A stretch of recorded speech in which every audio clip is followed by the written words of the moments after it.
Alrighty, so as you can see, today's video is going to be very different from my usual style. We are here on the tier maker website, and I've just spent the past couple hours rearranging this little tier list here, talking to a couple of people in my Discord as well, and trying to get a very accurate tier list, which sort of ranks every minion on its versatility, on the money that it earns, how cheap it is, how easy it is to get, and also how much time it takes to pay off, to really deduce which minions are the best ones to get, and which ones you should only be using for the minion slots or for the collections. So just like in my last pet tier list video, which if you haven't checked out already, feel free to do so. I'll leave a link in the description below. I'm going to start with the bottom tier, or the D tier in this case, for all of the minions here. Now this says only for minion slots, but this is also going to be only for minion slots and then the collections that they do provide. If you are someone who wants to max out their account, obviously you aren't going to manually farm something like quartz. You're probably going to place a minion down for that and then get all the collections off of that alone. But to get things started here, we're going to start off with all of the crop minions, which is the wheat, the carrot,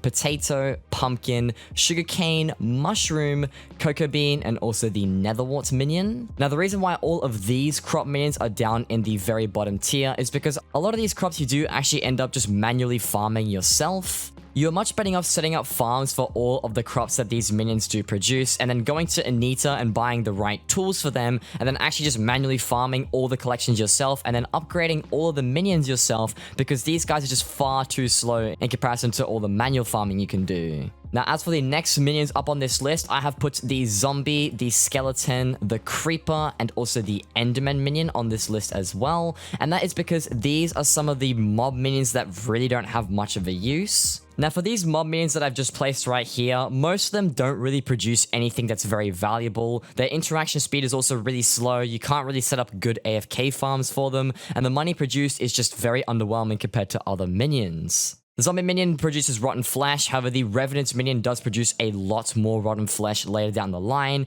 and early on you don't really need too much of it anyways, and you're better off using a different minion to get some extra money and then buying the rotten flesh off the bazaar. And then things like the skeleton minion, I guess you can get the Runan's bow from the collection, but other than that, there really isn't much from the collection that's worth getting. And the creeper and the enderman minion, you can basically manually farm yourself in the end for everything that you need for it, and the enderman minion is just not that useful in general. Same goes for the creeper minion. The creeper minion just doesn't give you anything that great either.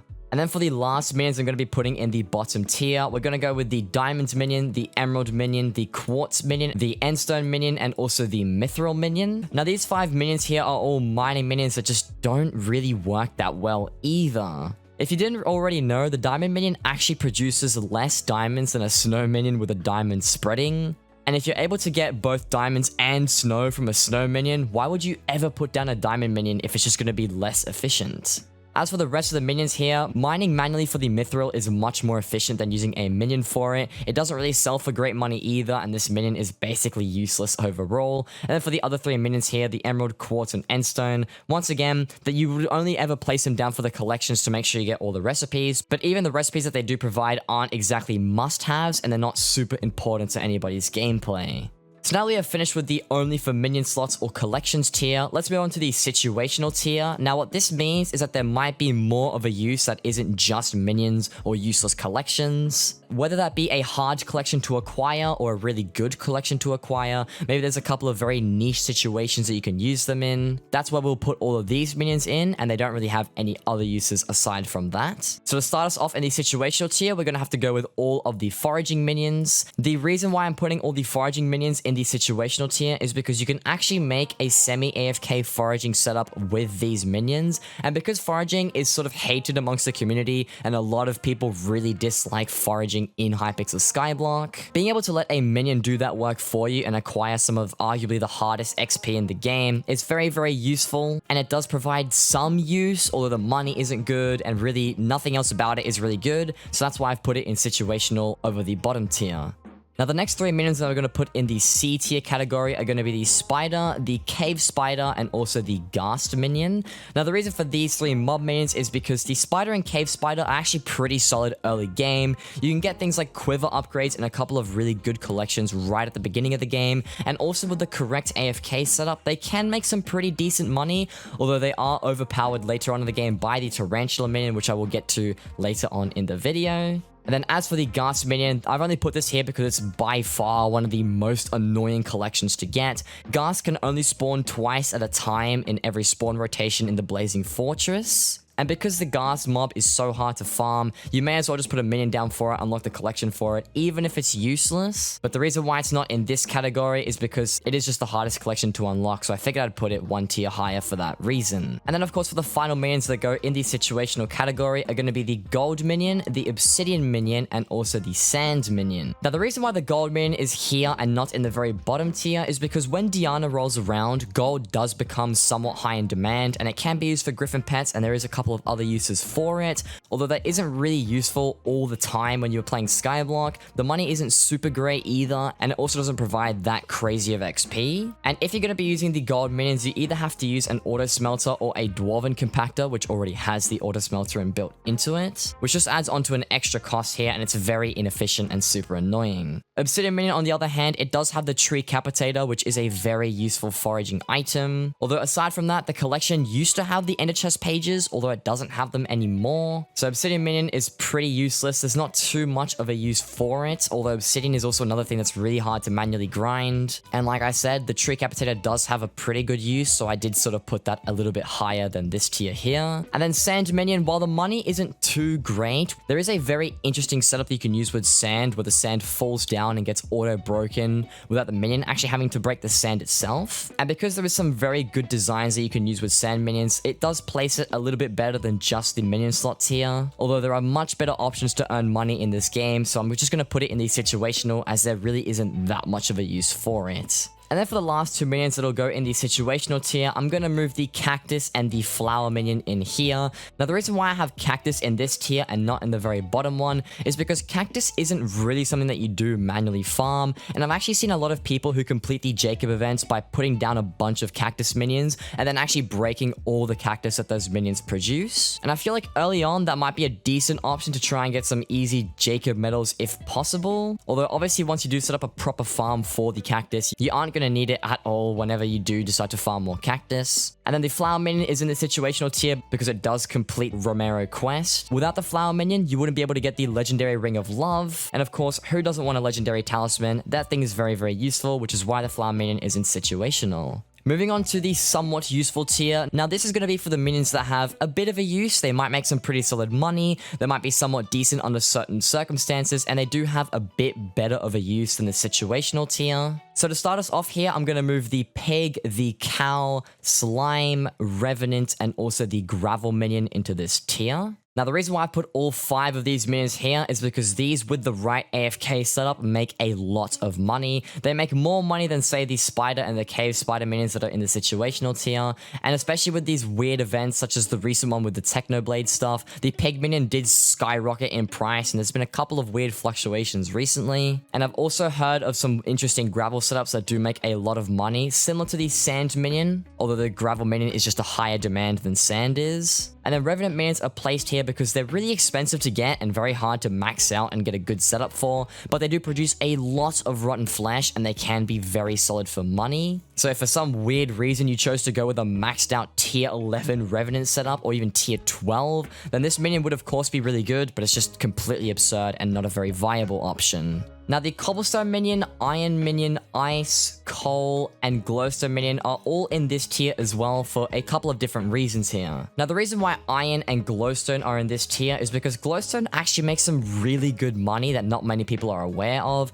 It's not as good as some of the minions that I'm going to be putting in these two tiers here, but it is a pretty decent shout. If for some weird reason you just like Glowstone, you can go ahead and use Glowstone Minions because they actually make some solid money. And the Iron Minions are up here because the demand for some of the iron items like the personal deleters and the tier boosts do actually cause the Iron Minion to have some good demand. They're both pretty good options for money and they aren't too complicated to use. Although similar to the Gold Minion over here, the Iron Minion does require the Dwarven Compactor or an auto smelter to be very efficient, which does hinder its abilities quite a lot. Now the coal minion is in this tier as well because it's mainly used for enchanted lava buckets. Coal blocks are somewhat in demand for a couple of different items. The wither skeleton pet is also really useful, and coal is required in the crafting recipe. So because coal makes decent money, it's somewhat useful and also has some pretty okay XP. That's why I put that one in this tier as well. Now cobblestone and ice are up here because these are some very intricate and unique minions. Now if you didn't already know, ice minions have the second fastest interaction speed in the entire game.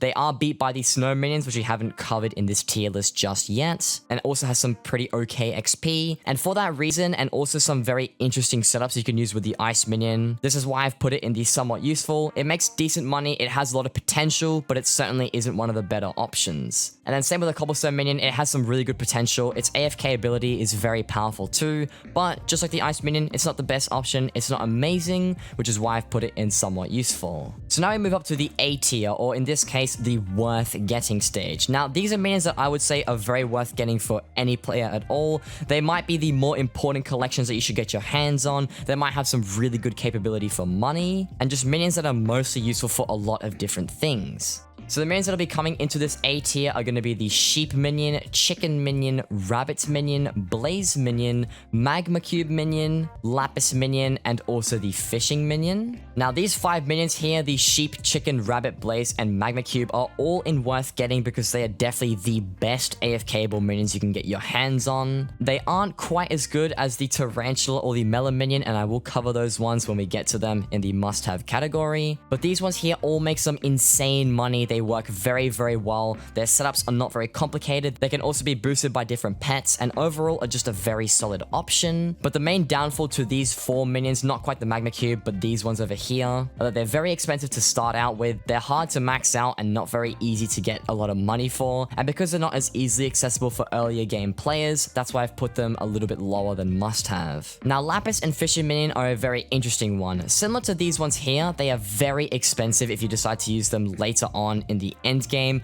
but lapis minions by far are one of the best minions in the entire game. They're very easy to use. You just chuck them down, you can put a mithril crystal, you can power them with a beacon, you can just leave them running, and as long as you collect these every 24 hours and they do not produce enchanted lapis blocks, they will produce a ridiculous amount of money. They're always stable in the markets. And ultimately, this is a very solid option for money. Although, like I said before, they're super expensive to get maxed out, and they're not very accessible for early game players. And similar to the lapis minion, the fishing minion, if you do decide to use it in the end game, is very expensive as well, but produces a lot of money, is very helpful in that sense, and is another solid option that you can use. But the main reason for the fishing minion to be in the worth getting tier is because when you are starting out early on, a lot of people aren't going to be able to have very good fishing setups. And because it does unlock about 6 different collections all at once, it greatly boosts those collections way early on in the game, and it gives you a great head start to fishing and those collections in general. And now of course we are left with the final minions down here, which do belong in the must-have category.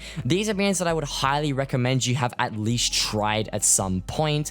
All the minions that I've mentioned before, you probably aren't gonna even bother using. You will probably use a flower minion to get that Romero quest done, but aside from that, there's a very low chance you'll ever use something like these spider minions for lots of money. But the snow minion, the clay minion, melon minion, tarantula minion, and redstone minion all have a very important role as minions in this game. The reason why I've put snow and clay up here, they aren't the best for money. They don't actually make that great of money compared to a lot of the minions in this category here. But the beauty about these 2 minions is that not only do they produce a ridiculous amount of XP, the snow minion gives you mining and the clay minion gives you fishing, but the market will forever be stable as they are sold to the NPC, and because the NPCs are what buy all your materials, that'll prevent you from ever having to worry about how expensive snow is going to be tomorrow, how expensive clay is going to be in the next few weeks. And the snow minion has an insane interaction speed. Clay minion just produces a lot of clay balls, and because of their overall versatility, they're super cheap to set up. They pay themselves off well. These 2 minions had to be put in the must-have, and there's really no way around that. Now, as for the melon and the tarantula minion, these 2 are arguably probably the best AFKable minions in the game. The tarantula minion is always high in demand because you need the string to craft Revenant Viscera, and you also need the iron for a couple of other things. The tarantula minion produces so many useful materials and can sell for a ridiculous amount of money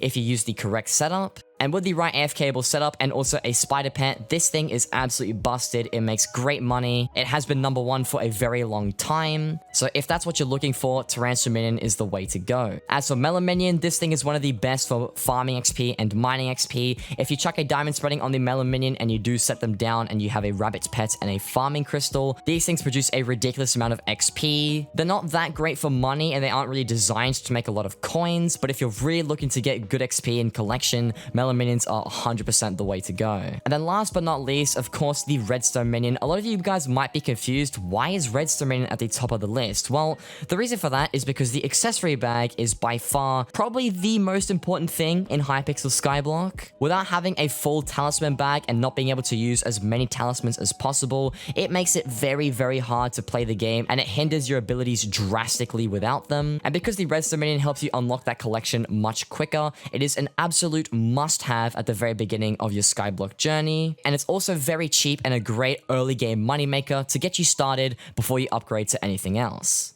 And with that being said, that is the final tier list right here. If you want to take any screenshots or save this wherever you like, feel free. If you do disagree with any of the points that I've made in this video, feel free to leave them in the comments below. I will try and read as many as possible and respond to the ones that I'm able to, because ultimately that's the best part about these videos. Getting an open discussion with you guys to get your thoughts on all these minions is just what I want to get. Now, if you also have any further questions and the comments is not the place that you want to go, you can always visit me when I'm live over on Twitch. I stream every Friday, Saturday, and Sunday. The links are down in the description below. I'm always happy to talk about minions, their place in the meta, which ones are good, which ones are bad. Feel free to check that out if it interests you. But with all that being said, that's going to be it for the final minion tier list that I had for today's video. And I'll see you guys in the next video. Peace. Eat the chips like that. I got you, bro. I got you. Yo.